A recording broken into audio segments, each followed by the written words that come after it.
बिस्मिल्लाहिर्रहमानिर्रहीम। मैं या मोहम्मद वसीम शहजाद और तुसी देख रहे हो मेरा प्रोग्राम डेली न्यूज़। और इस दे अलावा तुसी मैनू मेरे चैनल ते यूट्यूब, फेसबुक, टिकटॉक और इस तो अलावा मैनू ट्विटर ते भी तुसी देख सकते हो। दोस्तों, अज दियां अहम तरीन खबर गज़ा दी है। गज़ा दे विच अज हस्पताल दे उत्ते ड्रोन हमला कर दिता गया है ते उस ड्रोन हमले दे विच 6 खवातीन समेत 8 अफराद जिहड़े ने वो शहीद हो गए ने और 600 तो जायद खवातीन, बच्चे और हस्पताल दे अमला जिहड़ा वो लापता हो गया। तफसील के मुताबिक इस तुहानू खबर दिने आ कि गज़ा दे विच इसराइली हमलियां दा सिलसिला 3 महीने तो जारी है ते इहदे विच हज़ारां दे तादाद नाल शहादतां हो चुकियां ने और हज़ारां दी तादाद नाल जेड़े जख्मी ने और वो जख्मी हस्पतालां दे अंदर जेड़े मौजूद सी। अज इसराइली फौज ने शमाली गज़ा दे इलाके दे विच अल अक्सा शोहदा हस्पताल दे उत्ते ड्रोन हमला कर दिता, जिदे विच 8 अफराद शहीद हो गए और 600 तो जायद खवातीन, बच्चे और हस्पताल का अमला लापता हो गया, जिदा हाले तक कोई पता नहीं चल रहा। दोस्तों, इहदे उत्ते बहुत ज़्यादा तशवीश का इजहार किया जा रहा है कि इहदे विच हाले तक लापता अफराद जिहड़े ने उन्हां दे बारे कोई पता नहीं चल रहा।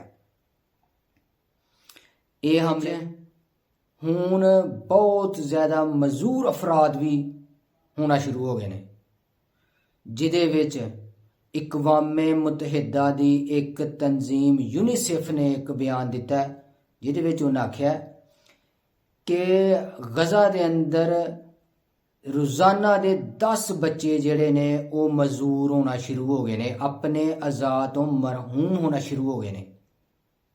तफसील नाल उन्होंने दसिया कि जिस वेले धमाके कीते जांदे ने उहदे विच धमाकियां दे विच क्योंकि बच्चियां दे अज़ा जिहड़े ने वो कमज़ोर हुंदे ने, वो जिहड़े उहदी वजह नाल जदों बमबारी हुंदी है ते वो जिहड़े ने टुट जांदे ने।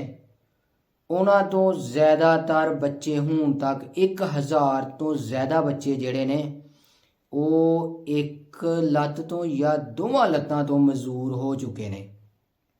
अज बहुत ज़्यादा तकलीफ और दुख दे नाल ये बात कही जाती है कि गज़ा दा कोई भी जिहड़ा ना ही कोई मुल्क अगे वध के ना कोई मुसलमान इकट्ठे हो के उन्हां दी मदद वास्ते जा रहे हैं। सानू सारिਆਂ ਨੂੰ ਇਹ ਚਾਹੀਦਾ है कि इकट्ठे हो के अपनी अपनी जगह ते अपने अपने तरीके च पुरअमन एहतजाज करिए। उस तो बाद सानू पता लगे कि असी मुसलमान गज़ा दे मुसलमानों वास्ते की कर रहे हैं। और दूसरी खबर के मुताबिक इसराइल दे विच अज एहतजाज शुरू हो गया। इसराइली पार्लीमेंट के बाहर बहुत ज़्यादा आवाम बैठ गई, जिन्हां ने एहतजाज किया और उत्थे धरना दे दिता। इस धरने दे विच उन्होंने मुतालबा किया कि जिहड़ी इसराइली हुकूमत है वो मुस्ताफी हो जाए, क्योंकि वो जिहड़ी है 3 महीने तो जायद हो गया जिहड़ी जंग शुरू की है गज़ा दे उत्ते, फलस्तीन दे उत्ते। उहदे विच वज़ीर आज़म नेतन्याहू जिहड़ा वो अपनी खो बैठे है जिहड़ी पॉपुलैरिटी, इस वजह नाल वो हुकूमत करन दा हकदार नहीं है तो वह मुस्ताफी हो जाए। ये नाल ही दोस्तों सानू इजाजत दवो। अल्लाह हाफिज़। 3 महीने तो जायद हो गया जिहड़ी जंग शुरू की है